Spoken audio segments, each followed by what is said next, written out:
생명의 삶 6월호가 나왔습니다. 생명의 삶 6월호 구입하셔서 또 큐티 하시고 또 순 예배 하시기 바랍니다. 창세기 4장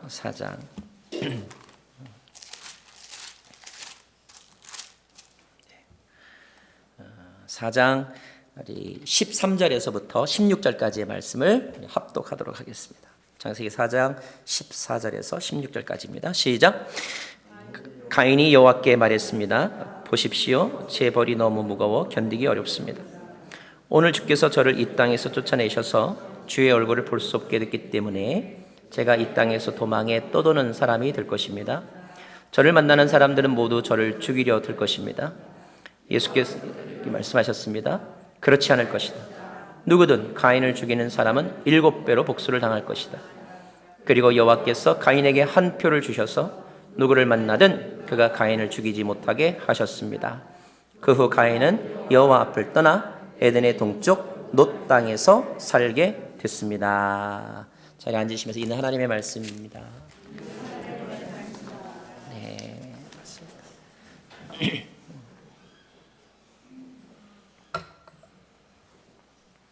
제가 아는 한 분은 이제 미국 생활을 하신 지 거의 20년 가까이 되십니다. 캘리포니아에 사시는데요. 한국을 떠난 지 오래 되었습니다. 하지만 그 기간 동안에 한 번도 한국을 방문하신 적이 없으세요. 우리 성도님들 가운데도 10년 넘게 모국 방문 안 하시거나 또 못 하시는 분들 계시지요. 그러나 되게 이제 부모님이 여기 있고 자녀가 한국에 있는데 이런 경우는 좀 예외적입니다. 그렇게 흔치 않죠. 여름 때가 되면 오히려 자녀들이 부모님을 만나러 미국을 옵니다. 그래서 며칠씩 머무르다가 갑니다. 얼마나 바쁘길래 시간을 낼 수 없을까? 아니면 너무 어려워서 돈이 없어서일까? 그렇지 않습니다. 그분은 굉장히 좋은 집에서 살고 죽을 때까지 먹고 살 만큼의 돈을 가지고 계신 분입니다. 또 은퇴의 나이가 지났기 때문에 지금 당장 뭐 이렇게 일을 하는 것도 없습니다. 그냥 쉬엄쉬엄 오늘은 쉬고 내일은 놀면서 그렇게 사시는 분입니다. 그럼에도 불구하고 그분은 말하기를 미국에 산 지 이렇게 오래되었지만 미국은 이건 고향 같지 않다는 거예요. 그리고 해가 바뀔 때마다 한국에 가고 싶은 마음, 한국에 들어갔으면 하는 그런 마음이 많다는 것입니다. 그런 마음이 있는데 왜 안 가는가? 사실은 그분이 안 가는 게 아니라 못 들어가는 것입니다. 한국에 갈 수 없는, 한국에 들어갈 수 없는 특별한 사연. 그 사연이 뭘까요? 과거 정권 시절에 한국에서 경제적인 이유로 죄를 저지르고 도망쳐 나왔기 때문입니다. 시간이 많이 지났지만 법적으로도 한국에 들어갈 수가 없고 또 자기를 알고 있는 사람들, 자기가 피해를 준 사람들, 그들 때문에도 한국에 갈 수가 없는 그런 생활을 하고 계신 거예요. 그분은 자신의 삶이 떠돌이 생활이라고 말합니다. 그분의 이야기를 가만히 듣다 보면 이런 생각이 들어요. 돈이 다가 아니구나. 또 이제라도 좀 대가를 치르고라도 화해하고 한국에 가면 좋을 텐데 이런 생각이 드는데 그분에게는 뭔가 또 특별한 사정이 있어서 그게 이렇게 쉽지가 않은 것 같아요. 여러분, 안정감이라는 게 뭡니까? 안정감을 느낄 수 있는 첫 번째 조건은 모든 것이 제자리에 있어야 돼요. 있어야 될 자리에 있을 때 비로소 안정감을 느끼게 되어 있습니다. 우리가 남의 집에 가면 새롭고 인테리어도 잘 되어서 더 멋있고 그리고 화려할 수 있을지는 몰라도 그러나 모든 사람들이 여행을 하고 집에 들어가면 뭐라고 말합니까? 내 집이 제일 좋아 이렇게 말합니다. 왜냐하면 그곳이 익숙한 곳이기도 하거니와 내가 있어야 될 자리이기 때문에 그런 거예요. 스트릿 파킹 해놓고 여러분 코인 왕창 넣어놓은 다음에 일을 보다 보면 잠깐 시간이 오버할 때가 있습니다. 여러분 5분만 지나도 그때부터 집중이 안 됩니다. 마음이 거기가 있어요. 왜요? 내 차가 있어야 될 자리에 있지 아니하면 마음이 불안해지는 것이죠. 집중할 수가 없는 것입니다. 인생도 마찬가지입니다. 있어야 될 자리, 나의 집, 여기를 놔두고 떠나다니는 인생, 그것을 우리가 떠돌이 인생이라고 말할 수 있어요. 방랑자 인생이라고 말할 수 있습니다. 또는 나그네 인생이라고 말할 수 있어요. 이런 인생은 결코 행복하지 않습니다. 늘 불안할 수밖에 없는 거죠. 우리는 그와 같은 인간 유형의 모델을 창세기 4장에서 발견하게 되는데 그 사람이 누구냐? 바로 가인입니다.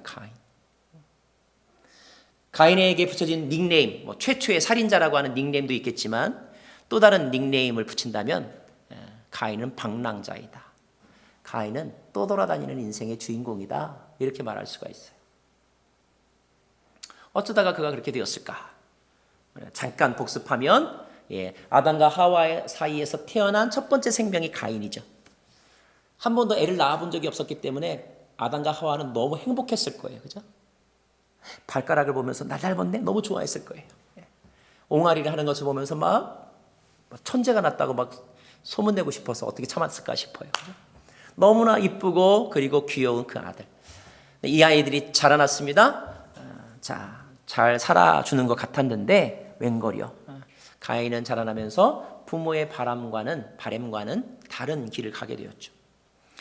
그는 늘 하나님 앞에 예배를 드렸지만 제사를 드렸지만 언제부터인가 제사를 소홀히 여기기 시작을 했습니다. 정성을 들이지 않았어요. 그리고 형식적인 제사를 드렸습니다. 그러니까 맨날 제사를 드리지만 그냥 맨날 쏘쏘한 거예요. 하나님이 그 제사를 기뻐하시지 않자 가인은 기분이 나빠지기 시작을 했습니다. 그래서 하나님께 화를 냈죠. 그로 인해서 하나님과의 관계가 더 불편해졌습니다. 그때 하나님께서 찾아오셨죠. 그래서 물었습니다. 너 왜 화내니? 이렇게 물으셨습니다. 왜 화를 내냐고 물으셨어요. 그리고 하나님은 가인에게 뭐라고 말씀하셨냐면 잘 생각해봐. 화낼 사람은 네가 아니라 나야. 이렇게 말씀하셨죠. 이건 성경에 없어요. 제가 꾸며낸 말입니다. 자, 화낼 사람은 네가 아니라 나야. 하나님께서 이렇게 말씀하셨어요. 그리고 뭐라고 말씀하셨냐면 한번 따라하겠습니다. 죄가 너를 지배하려고 하나 너는 죄를 다스려야 한다. 이렇게 말씀하셨어요.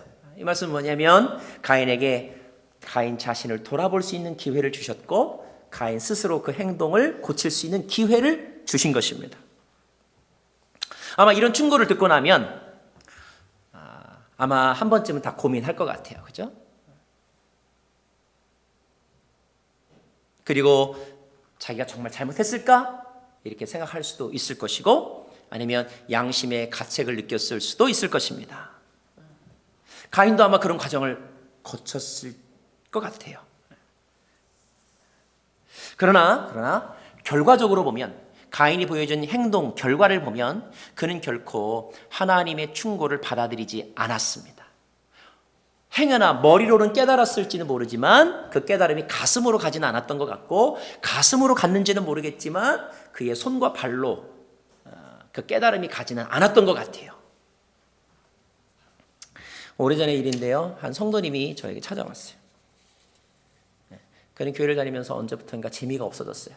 어떤 성도님과의 관계가 너무 불편해졌기 시작했기 때문이었습니다.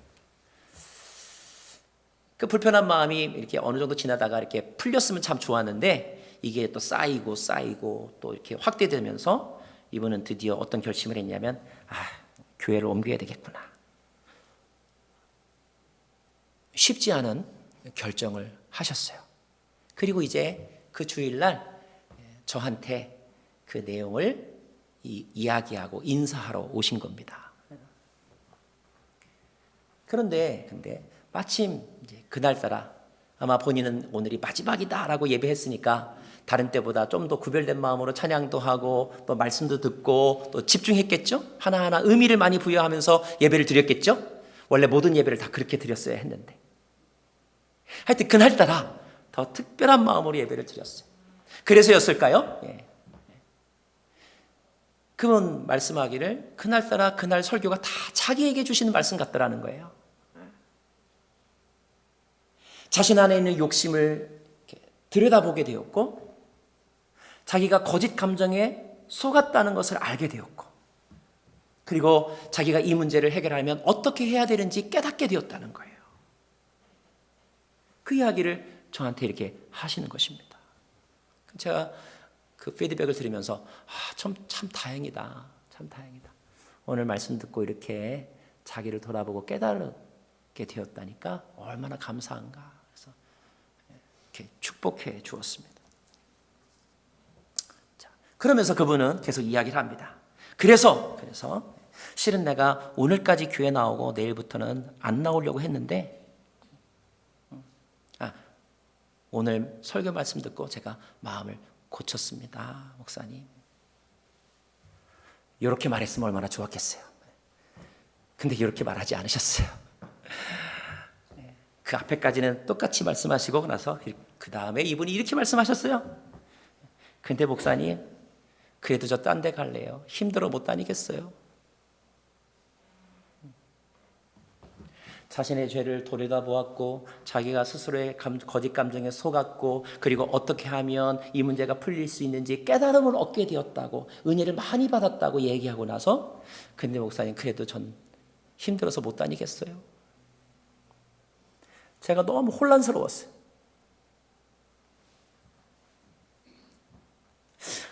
이 상황을 어떻게 해석해야 되나?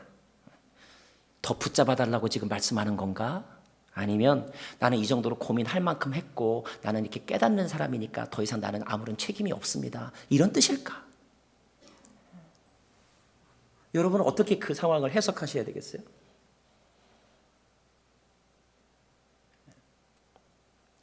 제 마음속에 이런 생각이 들었습니다. 사람이 아는 것하고 행동하는 것은 다르구나. 우리의 감정과 우리의 의지는 다르구나. 한번 내 마음에 정한 것을 바꾼다는 것은 이렇게 힘들구나.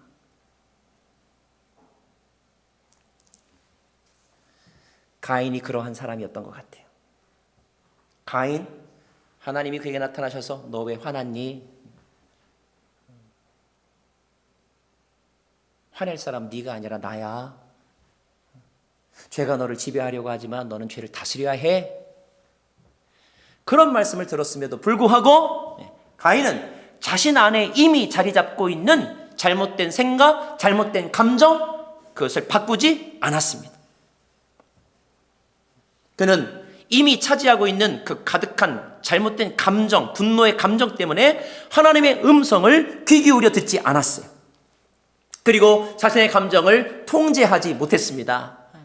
마치 씨 뿌리는 비유에서 씨가 옥토에도 떨어지지만 그러나 돌짝밭에 떨어지거나 아니면 길가에 떨어지거나 아니면 가시덤불 가운데 떨어진 말씀의 씨앗처럼 그 말씀은 뿌리를 내리지 못하고 자라나지 못하고 새가 쪼아가거나 아니면 바람에 날려가거나 해서 더 이상 그의 마음을 지배하지 못했는데, 그것은 말씀의 능력이 없어서가 아니라 가인의 마음속에 있는 가득 찬 분노가 그 말씀을 끝까지 붙잡지 못하게 만들었던 것입니다.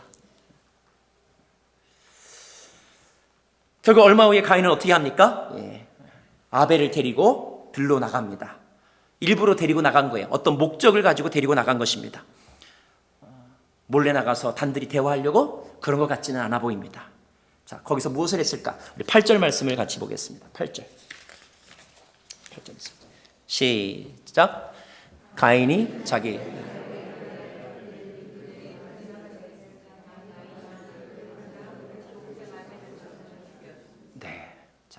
가인은 아벨을 죽이기 위해서 들로 데리고 나간 것입니다. 왜 들이었을까요?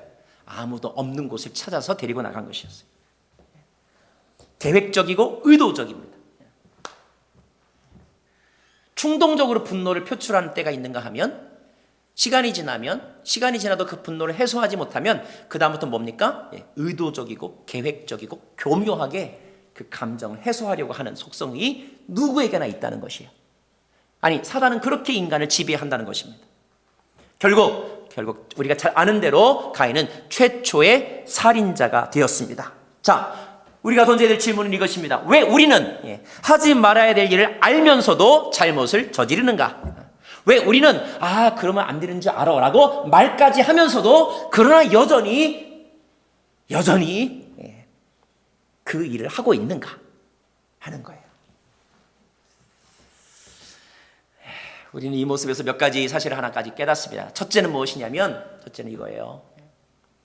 그만큼 죄의 힘이 강하다는 것입니다. 여러분.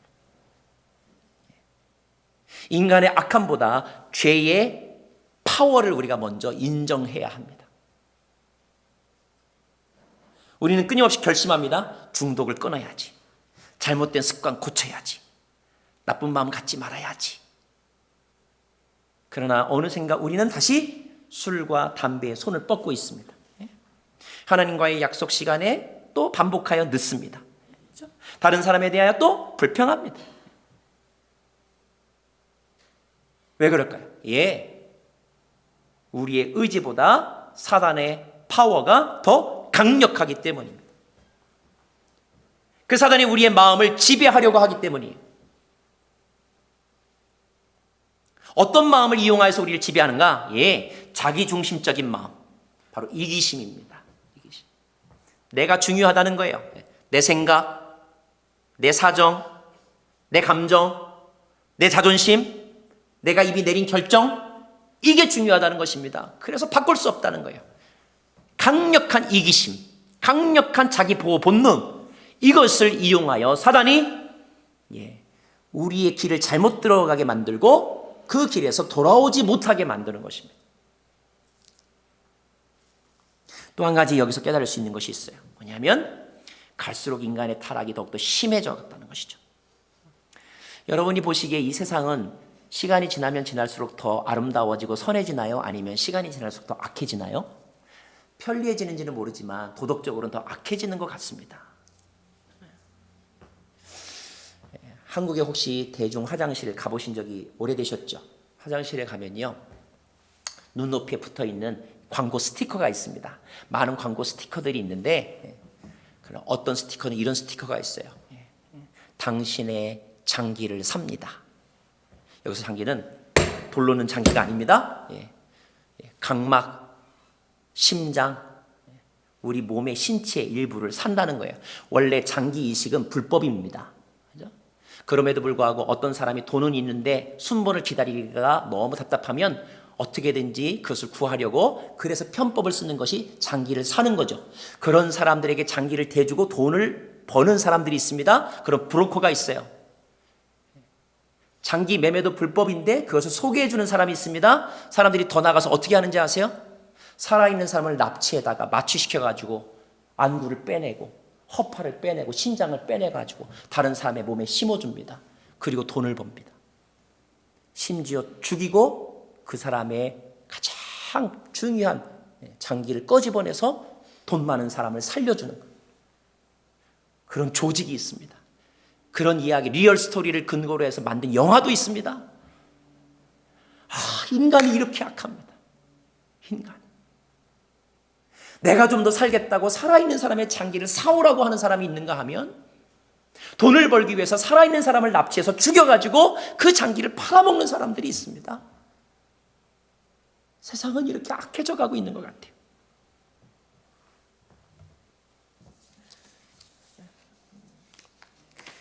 하나님이 아벨에게 오셔서 말씀하셨습니다. 뭐라고 물었냐면 내 동생 아벨이 어디 있느냐라고 묻습니다. 내 동생 아벨이 어디 있느냐 이렇게 물으세요. 몰라서 묻는 질문이 아니잖아요. 알고 하나님께서 물어보시는 질문이잖아요. 그런데 그때 하나님께서 질문하신 내용을 가만히 보면 이렇게 묻습니다. 아벨이 어디 있느냐 이렇게 묻지 않아요. 내 동생 아벨이 어디 있느냐 이렇게 묻습니다. 그러니까 아벨과 가인의 관계를 가인에게 지금 상기시켜 주시는 거예요. 너와 아벨은 형제지간이다. 모르는 사람도 죽이면 안 되는 일이지만 같은 부모에게서 난 형제를 어떻게 그렇게 할 수 있느냐 이런 질문이거든요. 근데 신문 사회면을 보면 어떤 때 보면요 형제에게 하는 거 보면요 전혀 모르는 사람에게보다 더 심하게 하는 그런 사람들도 있더라고요. 그렇죠? 그렇게 세상이 악해져 가고 있다는 것입니다. 또 한 가지 이 사건 속에서 알 수 있는 것도 있습니다. 이 사건이 보여준 또 하나의 의미는 뭐냐면, 자, 가인에 의해서 죽은 사람이 누굽니까? 아벨이죠. 아벨이 무슨 죄가 있습니까? 일반적으로 보면 죄가 없습니다. 의인의 고난이 시작이 되었다는 거예요. 의인의 고난이 시작이 되었습니다. 언제부터요? 인간의 세계 가운데 죄가 들어오면서부터. 우리는 가끔 이런 질문하죠. 왜 죄 없는 사람이 저렇게 죽어야만 합니까? 지진 속에서. 왜 죄 없는 사람이 저 테러 집단에 의해서 희생당해야 됩니까? 왜 죄 없는 내가 고난을 당해야 됩니까? 이렇게 말합니다. 그런데 죄 없는 의인이 고난을 당하기 시작한 것은 아담 이후부터 인간의 세계 가운데 죄가 들어오면서부터 그런 일이 발생했다는 거예요. 오늘도 아마 이 세상 어딘가에서는 너무너무나 사람들이 사랑하고 좋아하고 오래 살았으면 하는 그 사람이 뜻하지 않은 사고나 아니면 뜻하지 않는 어떤 폭력에 의하여서 어쩌면 죽음을 당할지도 모릅니다. 세상이 그렇게 피폐해져 가고 있다는 거예요. 이 모든 것은 다 죄의 결과입니다. 강력한 죄의 결과예요. 그래서 하나님이 마음이 아프신 것입니다. 마치 내 자식을 누가 괴롭히면 내 가슴이 찢어지는 것처럼 아픈 것처럼 하나님의 마음이 아프신 거예요. 그리고 하나님이 분노하고 계신 것입니다. 하나님의 분노가 있어요. 결국 하나님은 이 일에 대하여서 이제 간섭하시고 심판하시잖아요. 자, 그 내용이 10절에서부터 12절까지입니다. 10절에서부터 12절까지의 말씀을 제가 먼저 읽도록 하겠습니다.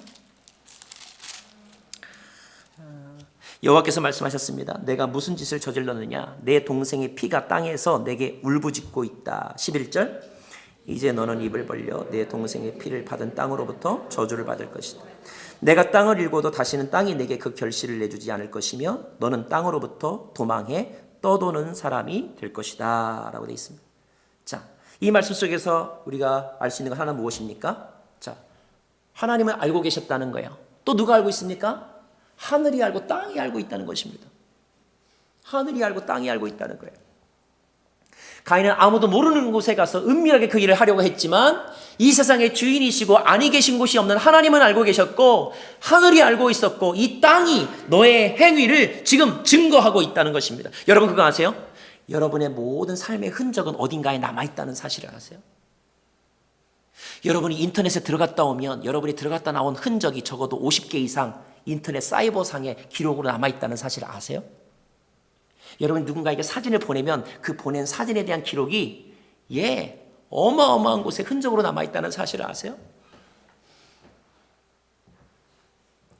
다 드러난다는 것입니다. 오늘 말씀의 첫 번째, 다 드러난다. 그 다음에 또 어떤 말씀입니까? 말씀 보니까 자,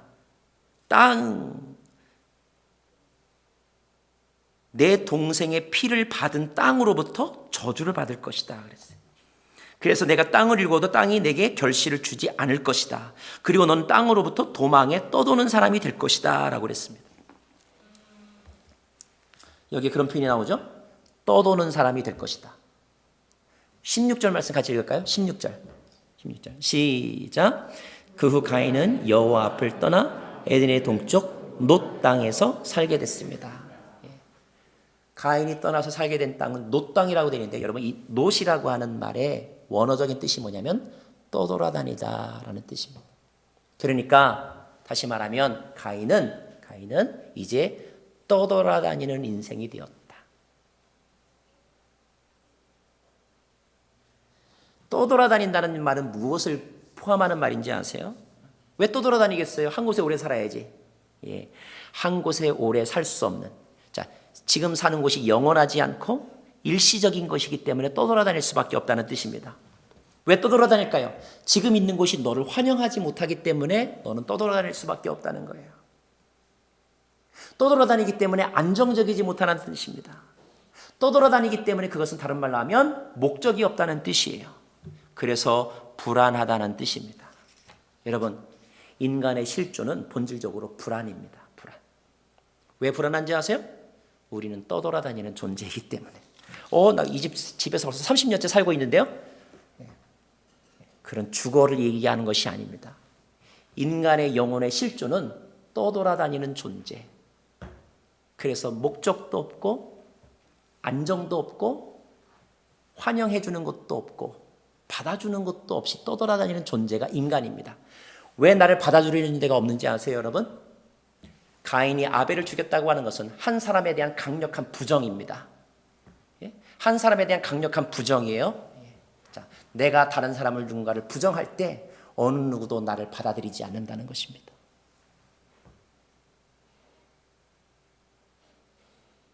이 세상에서 여러분을 정말로 받아주는 사람이 어디 있습니까? 엄밀한 의미에서 보면 없습니다. 왜 없을까요? 내가 내 마음속에 누군가를 부정하고 있기 때문에. 행동으로 부정하는 것은 살인이요, 마음으로 부정하는 것은 마음의 문을 닫는 것이기 때문에. 그러므로 땅이 나를 거부하고 사람이 나를 환영하지 않는다는 거예요. 진정한 릴레이션십이 없다는 것입니다. 이게 인간의 실존입니다, 여러분.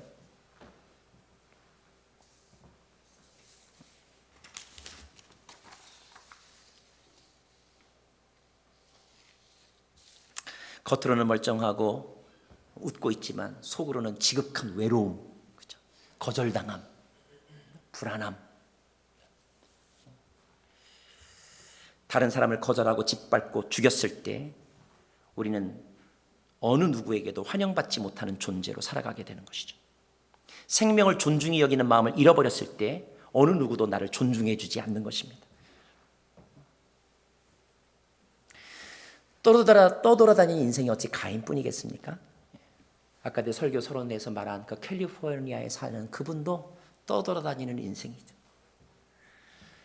이 시대를 살아가고 있는 저와 여러분도 본래 떠돌아다니는 인생이었습니다.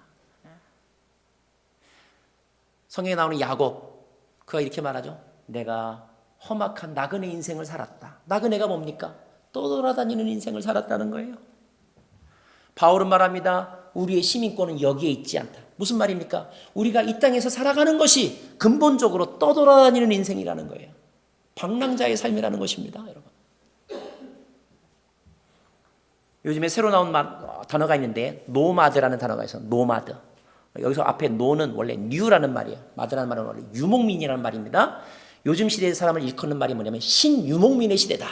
무슨 말이냐면 예전처럼 농경시대 한 곳에서 태어나서 죽을 때까지 살지 않고 태어난 곳은 여긴데 자라나는 곳은 서울이고 돈 버는 곳은 미국이고 결혼해서 사는 곳은 또 유럽이고 이렇게 돌아다니면서 산다는 거예요. 우리는 나그네 인생을 살아가고 있습니다. 나그네 인생. 그렇기 때문에 우리에게는 참된 안식처가 없고 참된 평안이 없는 거예요. 그런데 어떤 사람은 그렇게 떠돌아다니는 인생으로 평생 살다가 죽는 사람이 있는가 하면 어떤 사람은 그런 떠돌아다니는 나그네 인생을 살다가 안식할 곳을 찾고 인생의 목적을 찾아서 방랑자가 아니라 예배자의 삶을 살아가는 사람들이 있습니다. 구원받은 자의 삶을 살아가는 사람들이 있다는 거예요.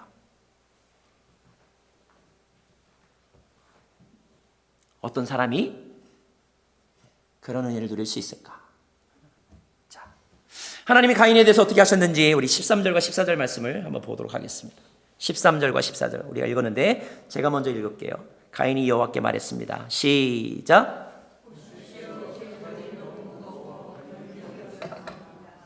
오늘 주께서 저를 이 땅에서 쫓아내 주셔서 주의 얼굴을 볼 수 없게 됐기 때문에 제가 이 땅에서도 도망해 떠도는 사람이 될 것입니다. 저를 만나는 사람만 저를 죽이려고 들 것입니다. 가인은 지금 두 가지가 걱정이 되는데 하나는 나는 이제 떠돌아다니는구나. 또 하나는 사람들이 나를 죽일 것이다.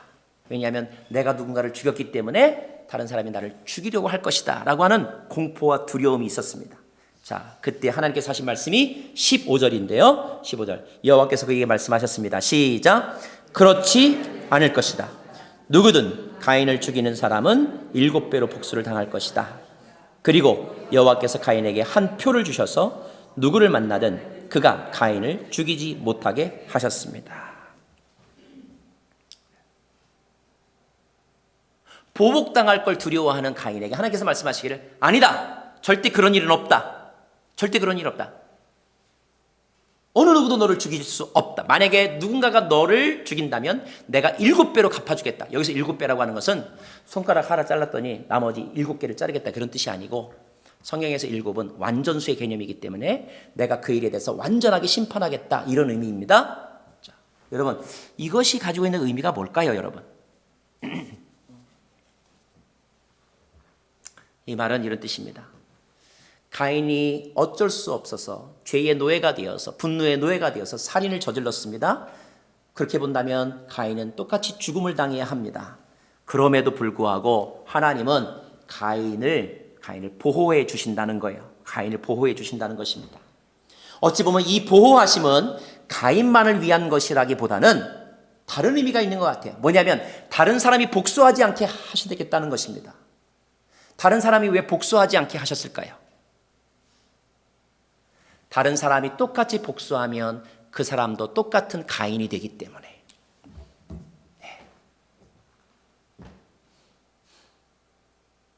그래서 하나님은 이 가인에 대한 심판을 전적으로 하나님 스스로 하시겠다는 것입니다.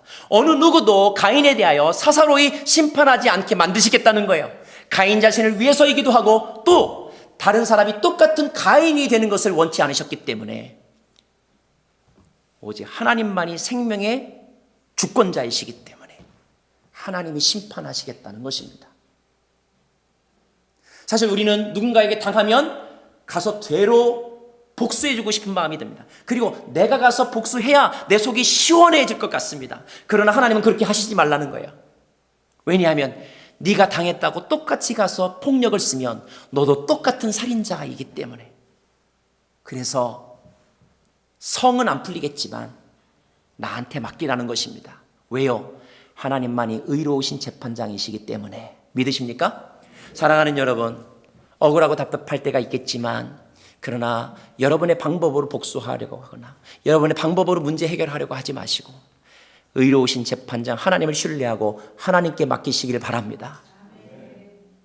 그분은 생명을 귀히 여기시는 분이시고 억울한 자의 눈물을 닦아주는 분이시기 때문에 결코 만약에 여러분이 누군가로부터 피해를 입었다면 그 피해 입은 그 억울함을 그냥 내버려 두지는 않으실 거예요. 그러나 그렇다고 해서 여러분이 직접 똑같은 수준의 사람이 되어서 가서 파괴적이고 살인적인 행동을 하는 것을 원치는 않으십니다. 왜냐하면 그분은 여러분이 더 이상 죄를 짓기를 원치 않으시기 때문에. 그래서 하나님께 맡기라는 것입니다. 그래서 하나님께 맡기라는 거예요. 또 하나 하나님께서 이렇게 말씀하시죠. 너를 복수하는 자는 하나님이 복수해 주겠다. 이 말은 뭡니까? 내가 가인아 너를 끝까지 지켜보겠다, 이런 뜻입니다.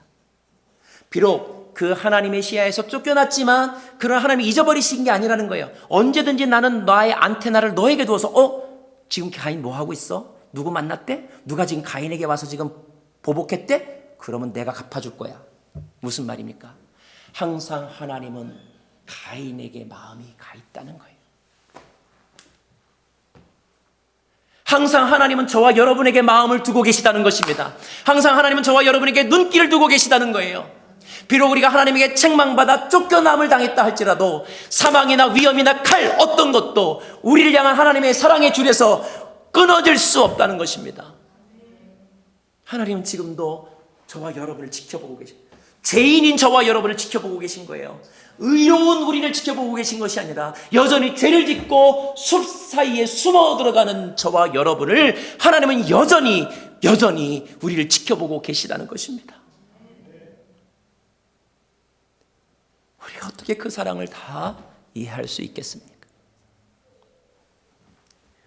하나님이 지켜보고만 계시지 아니하시고 어떻게 하셨는지 아십니까? 어떻게 하셨습니까? 기다리신 그 하나님은 그 하나님 스스로 아들을 보내셔서 우리를 찾아오셨지요. 그분이 바로 예수 그리스도이시지요. 우리가 아직 죄인 되었을 때, 우리가 회개하고 반성할 때가 아니라 우리가 아직 죄인 되었을 때, 그래서 여전히 쫓겨나서 저 바깥 시베리아 같은 곳에서 떨며 방황하며 떠돌이 생활을 할 때에 그때 하나님이 우리를 찾아오셨다는 것인데 찾아오시기 전에 그분은 무엇을 하셨습니까? 우리를 계속하여 지켜보셨다는 거예요. 로마서 8장 1절부터 3절까지의 말씀을 같이 읽기를 원합니다. 로마서 8장 1절부터 말씀 시작. 그러나 이제 그리스도 예수 안에 있는 사람들은 정죄를 받지 않습니다. 이는 그리스도 안에 있는 생명의 성령의 법이 죄와 죽음의 법에서 여러분을 해방했기 때문입니다. 율법이 육신으로 인해 연약해서 할 수 없었던 그 일을 누가요? 하나님께서. 누가요? 하나님께서. 우리는요, 내가 잘못해서 잘해야 되는데 결심하고도 안 됩니다. 우리에게는 선을 행할 능력이 없는 것 같아요. 우리는 율법으로 인해 연약해져서 할 수 없던 그 일을 하나님께서 하셨습니다. 하나님께서 하셨습니다. 우리가 굳이 해야 될 일이 있다면 그 하나님이 베푸신 은혜를 받아들이고 그 은혜 아래 머무는 것입니다. 예수 그리스도를 믿는 것입니다. 그냥 믿으면 안 되겠습니다. 잘 믿어야 되겠습니다. 제대로 믿어야 되겠습니다. 온전히 믿어야 되겠습니다. 예수님을 잘 믿으면 비로소 그 방랑자의 삶에서, 나그네의 삶에서, 롯의 삶에서 예배자의 삶으로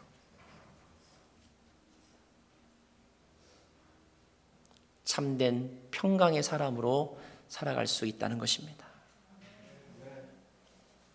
오늘도 이 자리 가운데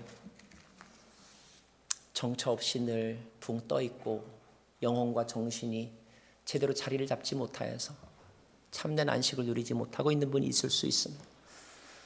저는 오늘 그런 분들을 다시 한번 복음으로 초대하고 싶습니다. 주님께서 말씀하십니다. 나의 안에 거하라. 나의 안에 거하라.